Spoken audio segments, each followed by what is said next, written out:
যখনই নির্বাচনটা ডিক্লেয়ার হবে উনি নিশ্চয় আসবেন।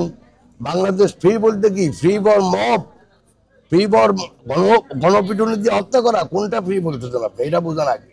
ডেইলি কত লোকে গণপিটুনিতে হত্যা করতেছে। বাংলাদেশের যে আইন শৃঙ্খলার পরিস্থিতি এখনো ঠিক হয় নাই। আমি মনে করি উনি সহসায় আসবেন এবং যখনই নির্বাচনটা একটা ডেট নির্ধারণ করা হয় তখনই উনি চলে আসবেন ইনশাল্লাহ। যখনই দেশে গণতান্ত্রিক সরকার থাকে না, যখনই দেশের সরকারের বৈধতা নিয়ে একটা প্রশ্ন উঠে, সেখানে সবকিছু নিয়ে একটা সংখ্যা থাকে ভাই। এটা ইলেকশনের সংখ্যা থাকে, মারামারির সংখ্যা থাকে, গণপিটুনির সংখ্যা থাকে, মব সৃষ্টির সংখ্যা থাকে। কোনটার সংখ্যা নাই বাংলাদেশে এখন?